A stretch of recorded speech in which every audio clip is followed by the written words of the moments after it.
반갑습니다. 제가 키가 작아서 인사를 해도 잘 안 보이죠?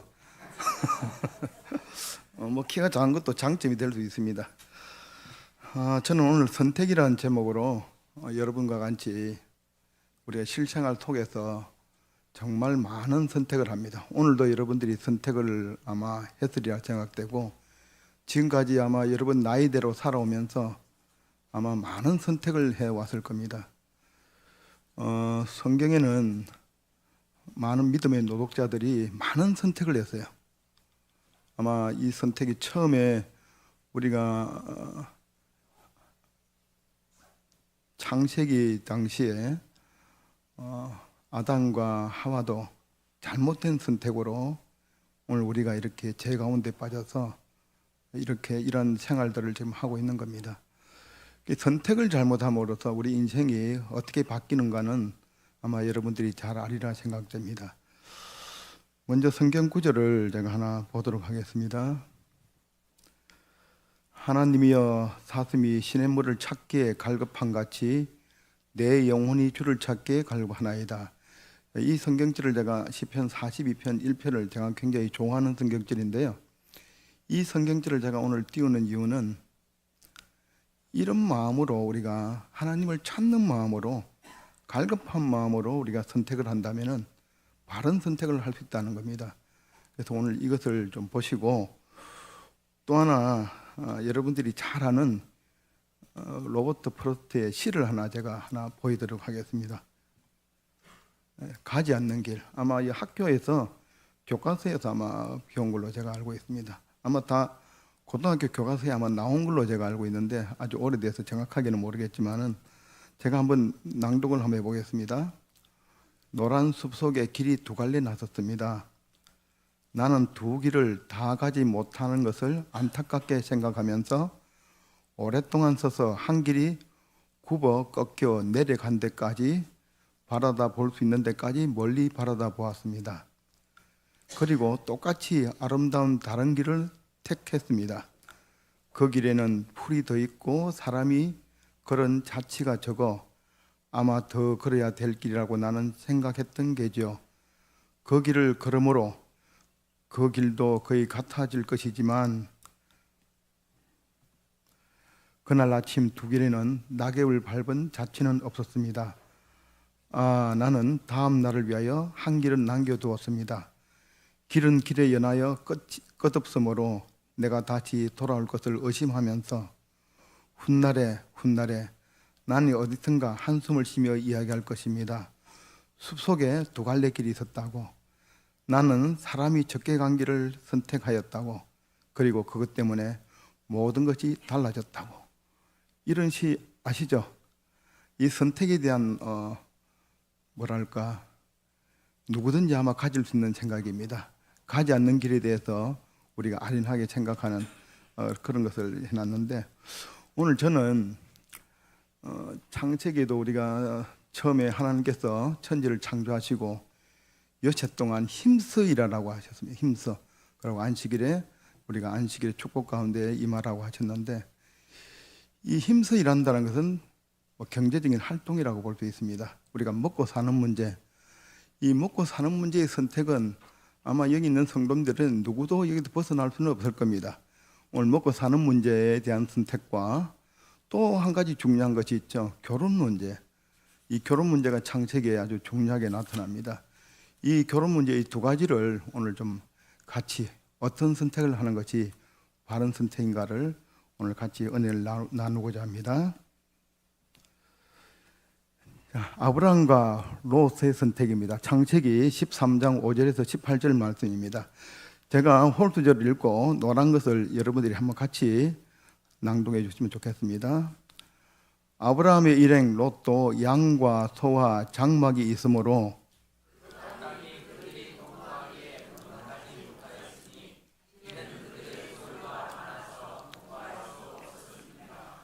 그러므로 아브라함의 가축의 목자와 롯의 가축의 목자가 서로 다투고 또 가나안 사람과 브리스 사람도 그 땅에 거주하였는지라.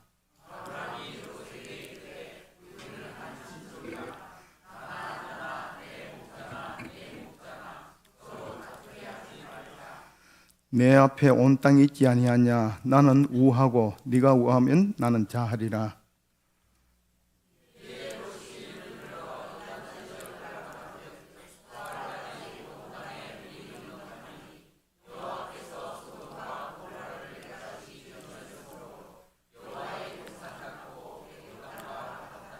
그러므로 롯이 요단 온 지역을 택하고 동으로 옮기니 그들이 서로 떠난지라.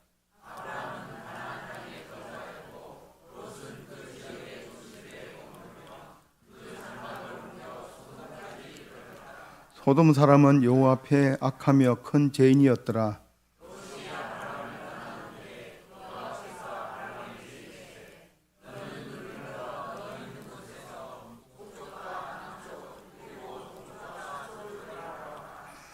보이는 땅을 내가 너와 내 자손에게 주리니 영원히 이르리라.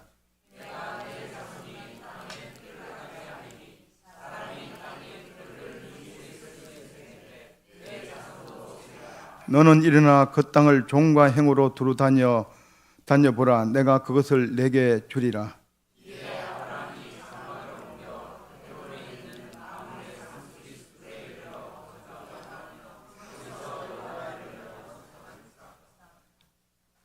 감사합니다. 여기 한 장으로 되어 있으면 제가 이걸 안 넘기는데 여러 장으로 되어 있어 앞장으로 제가 넘기겠습니다. 우리 아까 제가 말씀드리고 인생은 참 끝이 없습니다. 선택이. 오늘도 제가 어떤 선택을 하고 있는지 하고 왔습니다. 여러분들이 오늘 교회에 온 것도 선택을 하고 오신 거예요. 어떤 사람은 교회를 안 오는 것 선택을 할 수 있고, 또 어떤 분들은 내가 하나님과의 언약 관계에 있으니까 교회를 와서 하나님과 만나야 되겠다고 오는 분도 있는 겁니다. 이것이 여러분들이 선택이 모여서 여러분의 운명을 좌우하는 겁니다. 그래서 오늘 이 아브라함과 롯이 이렇게 서로 어떤 선택을 함으로써 하나님께 그들에게 어떤 축복을 하셨는지를 오늘 좀 같이 한번 보고자 합니다. 창세기 13장 7절 여기 보면은 그러므로 아브라함의 가축의 목자와 롯의 가축의 목자가 서로 다투고 그랬습니다. 자, 이게 선택을 왜 하게 됐느냐 하면은 그들의 소유가 이제 많아가지고 동거를 할 수 없으니까 이 종끼리 다툼이 생겼어요. 그러다 보니까 이제는 헤어져야 될 어떤 선택을 해야 될 어떤 지경이 이렇습니다. 그 문제의 발단은 뭐냐면 싸우는 거예요. 안 싸웠으면은 선택을 하지 않을 텐데 서로 다투었다는 거예요. 싸웠다는 이야기죠. 왜 싸웠느냐 하면은 사실은 양쪽 다 문제가 있지만 1차적인 원인은 사실 롯에게 있다고 저는 생각을 합니다. 왜냐하면은 롯은 자신의 신앙을 스스로 이렇게 선택해서 가는 사람이 아니고 의존적인 신앙을 가진 사람, 의존적인 신앙. 그러니까 아브라함이 가는 데마다 12장 4절에 보면은 아브라함이 여호와의 말씀을 쫓아갔고, 아브라함은 독립적인 어떤 신앙을 하는 사람인 반면에 롯은 그냥 의존적으로 아브라함을 따라가는 신앙이었어요. 그랬더니 롯도 그와 함께 갔으며 아브라함이 어디 가면 롯도 그렇게 갔으며, 이렇게 해서 성경에 보면은 롯은 하나의 의존적인 신앙의 형태로 나타나요. 그러다 보니까 아브라함이 좀 이렇게 신앙의 상승 곡선을 그리면은 롯도 같이 이렇게 올라가고, 그렇지 않으면 또 내려가고. 우리 교회도 좀 그런 게 많죠. 좀 뭔가 이렇게 교인들하고 가까이 지내고 활동을 좀 하면은 뭔가 좀 상승 곡선을 그리는 듯 하다가 뭐가 이렇게 또 주변에 그렇지 않으면 또 이렇게 하강하고 하는 그런 어떤 형태의 신앙생활을 하는 사람들 많이 있습니다. 그래서 아브라함이 이제 겪는 어떤 실패도 롯은 막 이렇게 겪는, 이를 한마디로 말하면 의존적인 신앙의 소유자였습니다. 13장에 보면은 그들의 소유가 많아서 동거할 수 없음이라는 말씀처럼 경제적인 이해관계가 생겼습니다.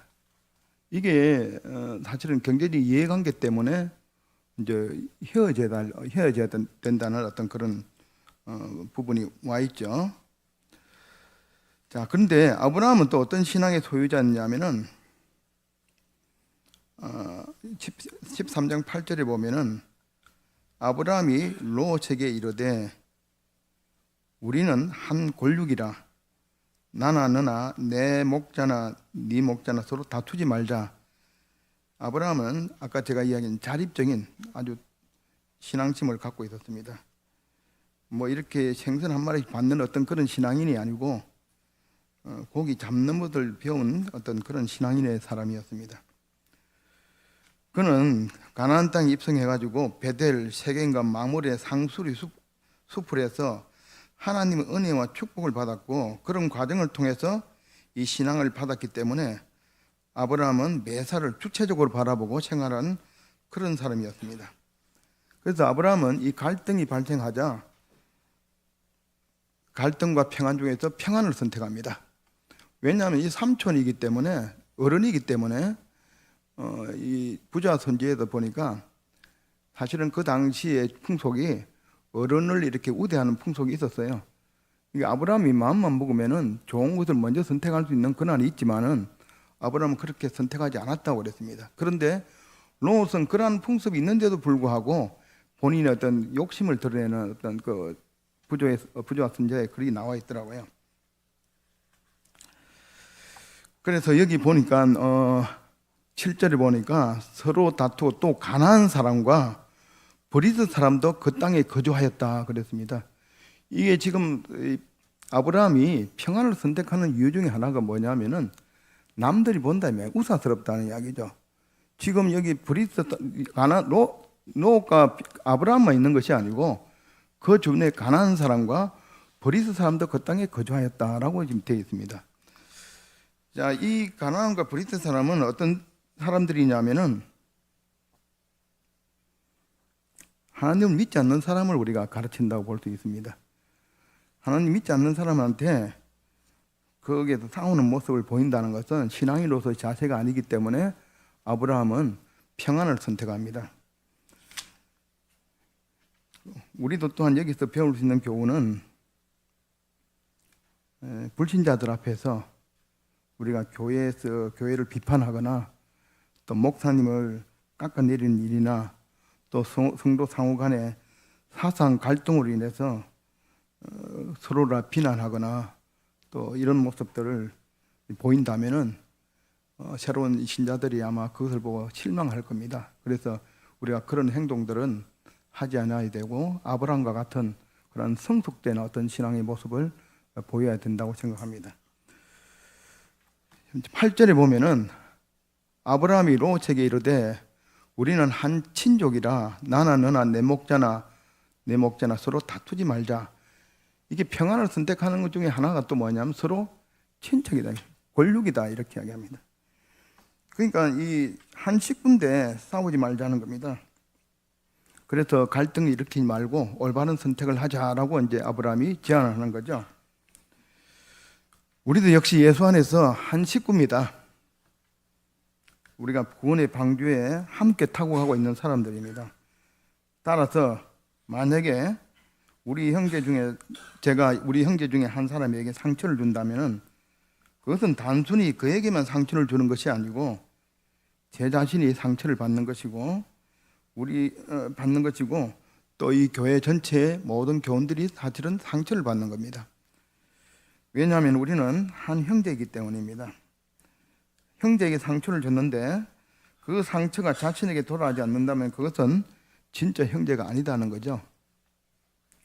우리는 하나님의 은혜로 예수님의 피로 산 형제들입니다. 그렇기 때문에 우리는 서로 위하고 서로 아끼고 사랑해야 될 필요성이 있다는 생각이 듭니다. 그 다음에 9절에 보니까 네 앞에 온 땅이 있지 아니하냐. 나는 우하고 내가 우하면 나는 자하리라. 그렇게 하고 10절에 보면은 이에 롯이 눈을 들어 요단 지역을 바라본 적 소알과 온 땅에 물이 넉넉하니 여호와께서 소돔과 고모라를 멸하시기 전이었으므로 여호와의 동산 같고 애굽 땅과 같았더라. 이렇게 말씀이 나옵니다. 우리가 여기서 보면은 여호와의 동산 같고 애굽 땅 같았더라는 말씀이 나오는데 이 말씀은요, 이 롯이 이 잘못을 선택하는 그 이유 중에 하나는 여호와의 동산은 영적인 교제를 나누는 동시에 세상적인 만족도 누리겠다는 겁니다. 양다리를 걸치겠다는 거죠. 그러니까 여호와의 동산은 영적인 것을 이야기한다면 애굽 땅은 말해 물질적인 것, 세상의 어떤 부요나 물질적인 것을 이야기하고 있습니다. 이걸 롯은 바라본 겁니다. 롯이 그것을 바라보니까 욕심이 생긴 거죠. 그래서 롯은 영적인 교제는, 하나님과 영적인 교제는 하고 싶은 거예요.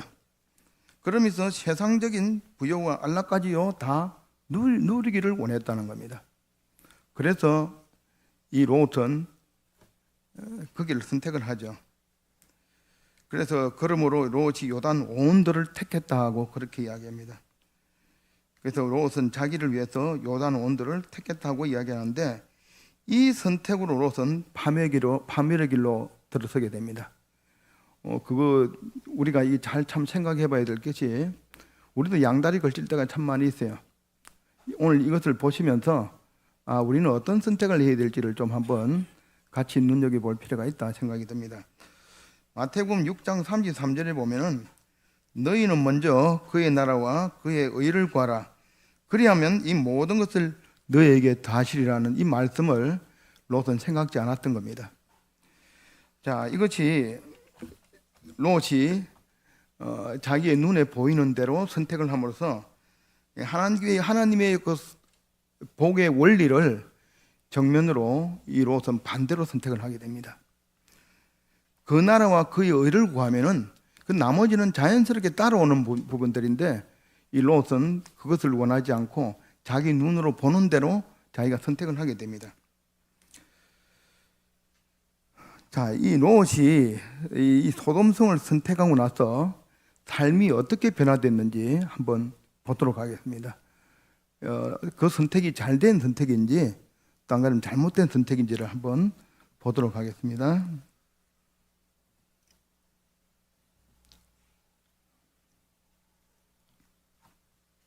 첫째, 소돔성을 선택함으로써 롯의 영적인 체계는 얼마나 윤택해졌는가. 둘째, 그가 과연 소돔성 사람들에게 영적으로 얼마만큼 영향을 끼쳤는가. 셋째, 롯은 과연 소돔성에서 얼마나 많은 재물과 부를 축적했는가. 넷째, 소돔성에서의 생활은 과연 그의 가족들에게 얼마나 귀한 영향을 끼쳤는가 한번 보도록 하겠습니다. 첫째입니다. 롯의 영적인 체계는 어떤지 보겠습니다.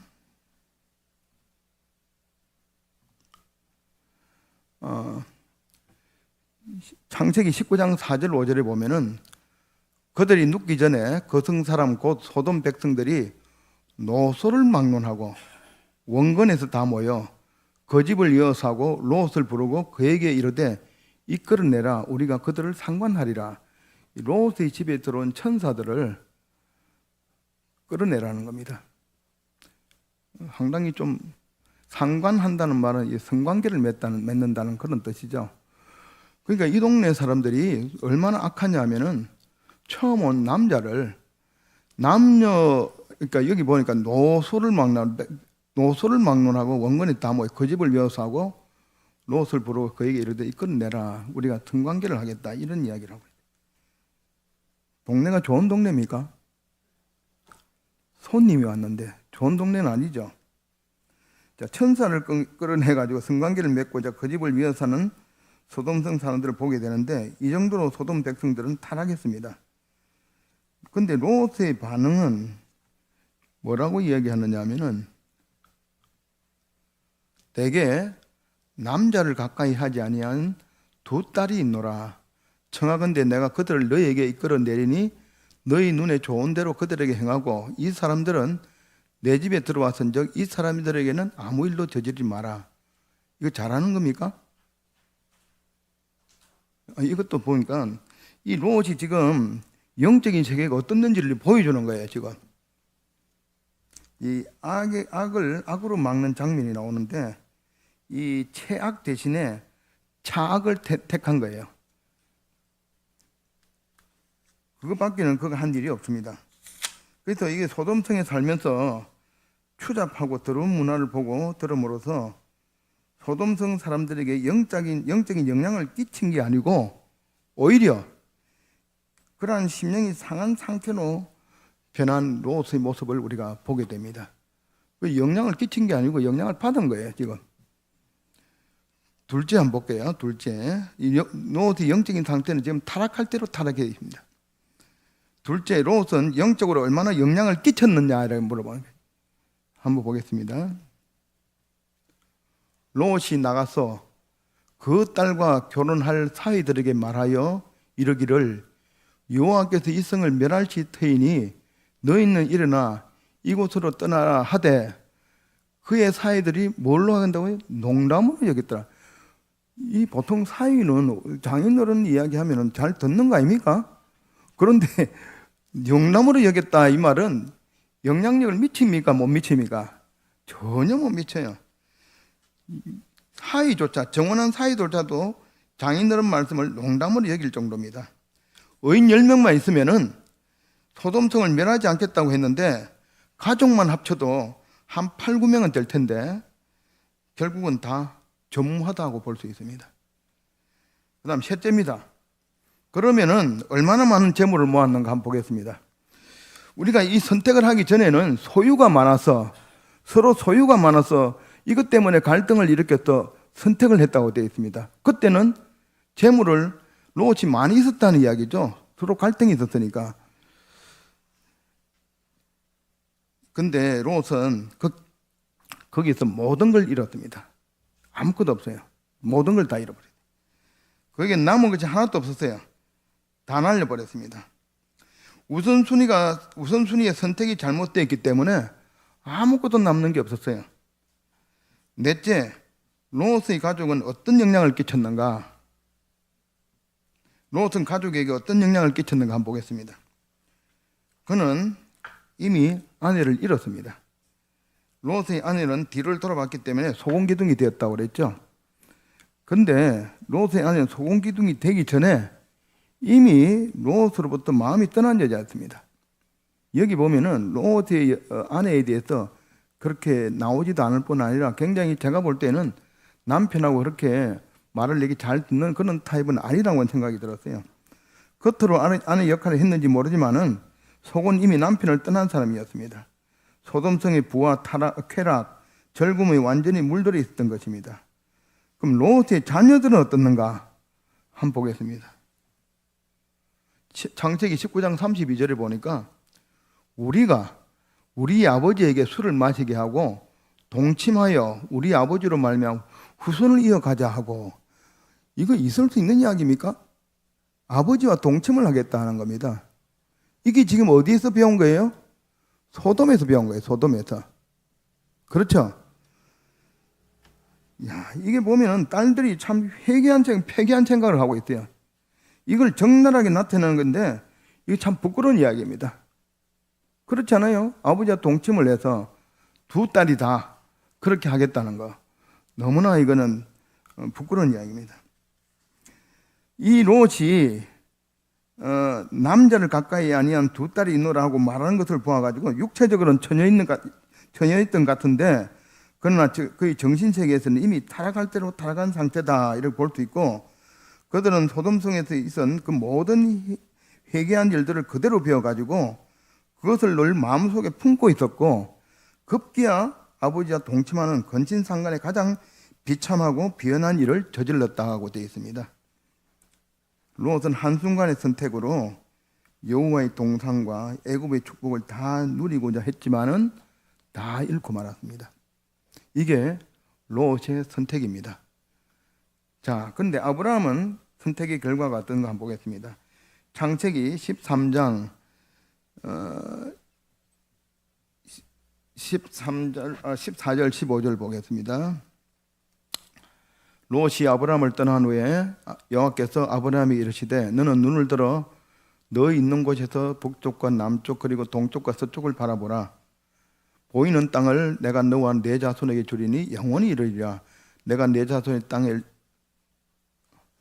티끌같게 하리니 사람이 땅의 티끌을 능히 셀 수 있을진데 내 자손도 세리라. 자, 여기 보면요. 아브라함은 롯처럼 그저 눈에 보이는 대로 결정하지 않고 멀리 내다보고 영적인 우선순위를 기억하면서 선택을 했습니다. 물론 이제 롯이 먼저 선택을 해서 아브라함이 그걸 받아들이지만은 그는 그 선택의 마음을 이런 마음을 가지고 선택을 했다는 겁니다. 높이와 깊이와 넓이와 그리고 깊이가 한없는 동서남북으로 무한히 뻗어나가는 영광과 충만을 받게 되었습니다. 그래서 아브라함은 모든 백성들의 조상이 되는 겁니다. 창세기 16절에 내가 내 자손으로 땅의 티끌같이 하리니 사람이 땅의 티끌을 능히 채tul진데 내 자손도 세리라. 하나님께서 아브라함에게 셀 수 없는 복을 허락하시는 장면입니다.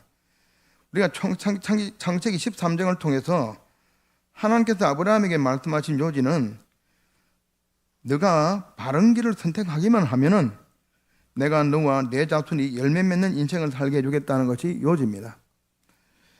너의 영적 영향력이나 다른 사람이 은혜를 받고 또 그 사람들이 다른 사람이 영향을 끼칠 수 있는 그런 인생을 살게 해주겠다는 것이 하나님께서 아브라함에게 이야기하고 있습니다.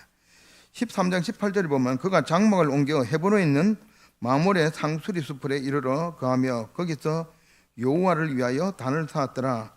자, 단을 쌓는다는 것은 동행의 삶을 이야기하는 거고 깨끗이 씻는 삶을 말하는 것입니다. 헤브론은 교제라는 뜻을 가지고 있으며 마몰에는 보혈을 상징합니다. 하나님 앞에 바른 삶을 산다면은 동행하는 삶을 산다면은 영적인 충만과 살아있는 교제가 있을 뿐만 아니라 윤택한 삶이 있다는 것을 이야기해 주고 있습니다. 우리는 롯이 되든지 아브라함이 되든지 둘 중에 하나는 선택을 해야 됩니다. 우리는 매 순간 선택을 하며 살아갑니다. 아브라함처럼 바른 선택을 함으로써 하나님의 뜻을 온전히 이루게 되시기를 바랍니다.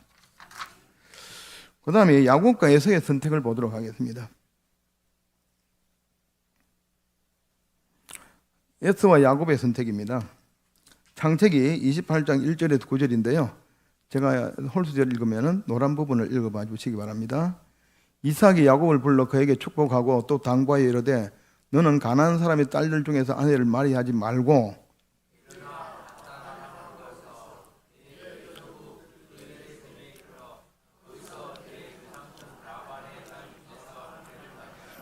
전능하신 하나님이 내게 복을 주시어 내가 생육하고 번성하게 하여 내가 여러 족속을 이루게 하시고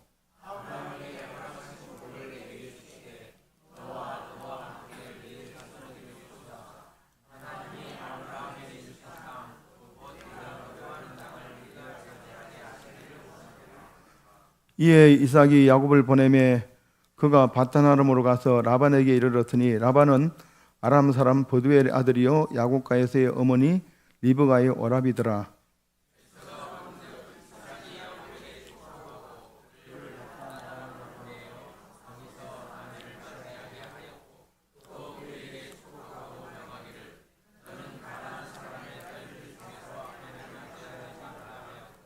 또 야곱이 부모의 명을 따라 밧단 아람으로 갔으며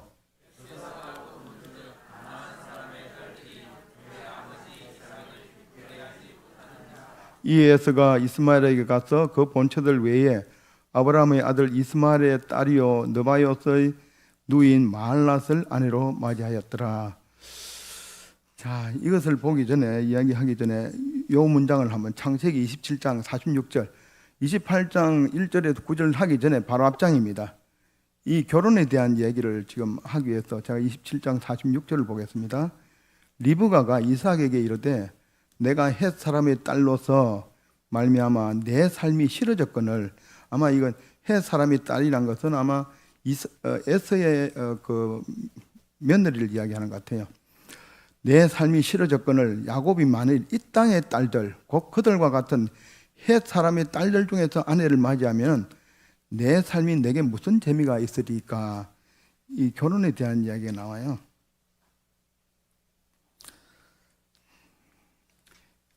장자의 직분을 소중히 여기는 야곱과 또 이걸 경홀히 여기는 에서, 이 에서로부터 속임수를 써서 이 장자의 직분을 이 야곱은 갖게 됩니다. 이 장자의 직분을 갖는다는 것은 속임수를 썼다는 말도 있지만은 그가 하나님의 은혜를 얼마나 간구했다는 사실을 알 수가 있어요. 아까 그 제가 첫째 장에서 시편 42편 1편에 보면 사슴이 신물을 갈급한 같이 내 영혼이 주를 찾게 갈급하니다라는 그런 제가 그 말씀을 아까 먼저 올렸었는데 야곱이 그런 마음을 가지고 있었던 것 같습니다. 이것은 결혼에 대한 선택에 대해서 이야기하고 있습니다. 에서는 계속되는 본인의 삶의 선택으로 부모의 건심이 되었습니다. 어머니가 아까 그 정도로 이야기하면은 건심이 된 거예요. 자기 야곱까지도 그럴까봐 건심이 된 겁니다. 하나님의 뜻과는 반대의 선택을 에서는 늘 해가 왔어요. 이미 에서는 그의 생활과 의지가 하나님 편이 아닌 것으로 형성돼 버려요. 습관이 그리 돼 버려요. 그러니까 그의 모든 선택의 습관은 하나님을 생각하는 것이 아니고 자기의 본성대로 생각하는 걸로 이 습관화되어 버렸습니다. 근데 야곱은 계속되는 어려움과 형을 속이기도 하고 또 삼촌에게 속임을 당하는 과정에서도 하나님을 놓지 않고 인내와 믿음으로 하나님의 뜻을 선택하는 것을 우리가 볼 수가 있습니다. 야곱은 에서를 피해서 도망하는데 목숨을 부지하려고 도망하는 것이 아니고 결혼 문제가 주가 됩니다. 이게 결혼 문제예요. 그 보내는 이유가 뭡니까? 거기 가서 아내를 맞이하라는 겁니다. 그렇죠? 그래서 여기서는 결혼 문제가 주가 되는 거예요. 아까 제가 27장 46절에 보면 리브가는 야곱마저도 가나안 땅을 아내로 얻는다면 자기는 살 소망이 없다고 얘기를 합니다.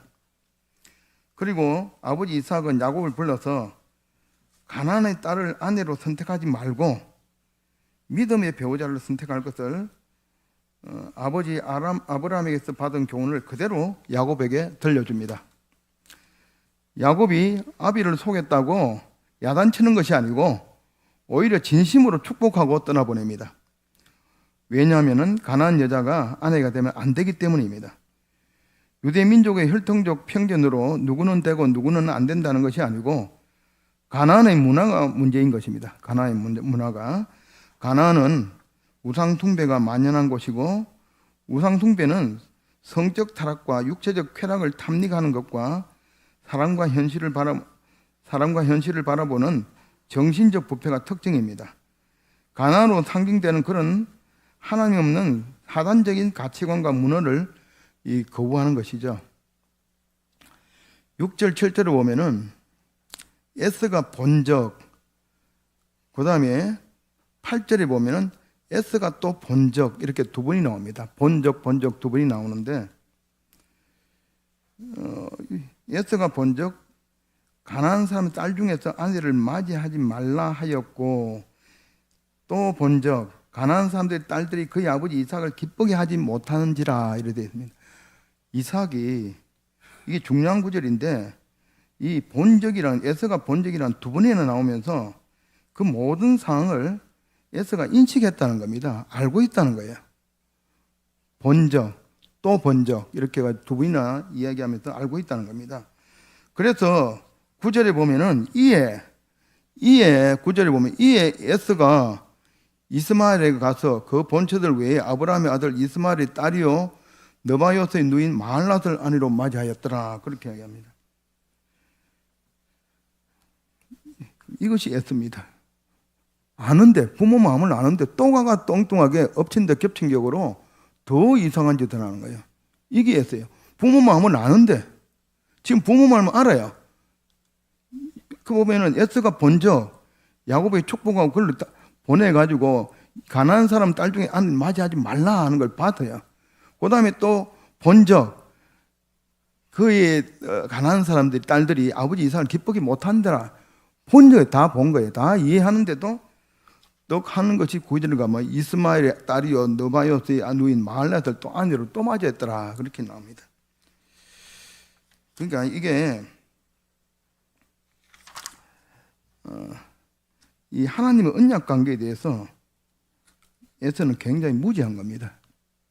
하나님의 언약 관계 자체를 모른다고 볼 수 있습니다. 아버지의 축복을 받고 싶어가지고 소리 높이 울었던 에서는 자기가 받을 축복의 내용을 전혀 모릅니다. 약속의 자녀로서의 하나님과의 관계는 전혀 생각이 없고 이방 여인의 가치관과 문화가 문제가 된다는 생각은 못하고 여전히 영적으로 얼마나 무지하고 관심이 없는지를 적나라하게 노출시키고 있습니다. 에스가 그래도 아버지와 어머니 마음을 알아보고 나름 최선을 다해서 대안을 내놓은 것이 이렇게 엉터리 대안을 내놓은 거예요. 그러니까 에스에게 아무리 장자의 직분을 주고 싶어도 축복을 할 없는 겁니다. 준다고 해도 경홀히 여길 것이기 때문입니다. 경홀히. 에스는 세속적인 가치관과 부패한 삶의 방식을 떠나는 것이 중요한데 여전히 이스마엘의 딸을 취해서 문제를 해결하는 것은 아버지가 원하는 것이 무엇인지 전혀 헤아리지 못하는 것입니다. 아브라함이 어떻게 결혼을 생각했으며 어머니 이브가가 어떻게 아버지 이삭과 결혼을 하게 되었는지를 이들에게 가장 중요한 가훈과 같은 이야기였기에 귀에 아마 못이 박히도록 들었을 것입니다. 그래서 이스마엘이 하나님 주신 약속의 자녀가 아니라는 것을 잘 알고 있을 텐데 겨우 한다는 것이 이스마엘의 딸을 데리고 와서 아내를 삼는 것입니다. 자, 부모가 원하는 것은 하나님의 언약을 믿고 그 언약의 백성으로 살아가야 하나님의 뜻을 나타낼 수 있기 때문에 그냥 잘 살아가는 것이 아니고 언약의 자손으로 살기를 바라는 것이 부모의 마음입니다. 우리 여기 계시는 부모님 다 그런 마음이죠? 안 그런 사람도 또 있겠네요. 대답을 안 하시는 거 보니까. 아니, 저도 그 큰아이가 결혼할 쯤 돼가지고 굉장히 좀 그런 마음이 좀 강했습니다. 우리가 기도 제목이 믿는 사람과의 결혼을 굉장히 원했죠. 근데 이제 제가 처해 있는 환경이 그러다 보니까 사귀는 사람들이 다 믿지 않는 사람을 사귀어와요. 그러다 보니까 우리가 어떤 기도까지 했느냐면은 깨지기를 기도했습니다. 좀 이상한 이야기지만은 그 서로가 사귀는 것이 깨지기를 기도를 많이 했어요. 근데 깨지더라고요. 그 깨지는 것이 그냥 아주 그냥 사소한 일에서 우리가 이 신앙 안에서 성장을 해야 되는 이유 중에 하나가 그 마음 속에는 불현듯이 그런 마음이 살아 있어요. 그 한 번은 제가 저한테 인사를 이렇게 병원 뒤에서 내가 차를 가지고 왔기에 잠시 갔더니 인사를 지킨다고 보니까 얼떨결에 인사를 받았는데 얼굴을 보니까 얼떨결에 받았어요. 그러고 난데 집에 와서 아무 말도 안 했더니 아이가 내가 좀 안 좋아하는가 싶어가지고 그런 상태인데 제 마음속으로 참 안 됐으면 좋겠다라는 생각을 가지고 저 사람도 기도하고 저도 기도했는데 안 됐어요. 안 됐는데 왜 안 됐는가 물어봤어요. 한 번은 와서 안 하기로 했다고 그러더라고요. 왜 안 하기로 했냐 했더니 데이트를 하는데 사주를 보러 간다고 하기에 그 순간에 아니라는 생각이 들어서 헤어졌답니다. 이 신앙이라는 것이 어느 순간에 어떤 그런 부분에 있어서는 그 신앙이 살아나는 부분도 있다는 거죠. 그래서 그러고 이제 우리 며느리를 맞이했는데 별내에 가서 했는데 너무 좋아하기에 참 우리도 너무 좋았습니다. 여러분들도 아마 자식을 둔 부모님들은 똑같은 마음일 겁니다. 믿는 사람을 데리고 오면 마음이 그렇게 기쁘고 좋아요. 그런데 그렇지 않으면은 좀 마음이 뭔가 좀 부담스럽고 받아들이기 좀 힘든 어떤 그런 것들이 있습니다. 이것은 왜냐하면 우리가 하나님과의 언약 관계에 있기 때문에 언약 관계. 우리가 언약의 백성이거든요. 이 언약 관계를 우리가 늘 생각하기 때문에 그 언약 관계에서 이게 바른 선택이 되지 않으면 마음이 힘들죠. 이런 부분들은 우리가 하나님의 백성으로서 마땅히 해야 될 부분이다 생각됩니다. 자, 오늘 저는 말씀을 마치면서 아까 제가 이야기한 경제적인 문제와 이 결혼적인 문제에 있어서 성경에는 또 여러 선택이 참 많이 있지만은 이 두 선택을 보면서 어찌 보면 가장 중요한 선택입니다. 중요한 선택을 어떻게 해야 되는지를 믿음의 노력들을 통해서 우리에게 시사하는 바가 크다고 생각됩니다. 이 말씀을 생각하시면서 우리도 그러한 문제가 생길 때 믿음의 바른 선택을 할 수 있도록 여러분과 저가 되기를 간절히 바라면서 말씀을 마치겠습니다.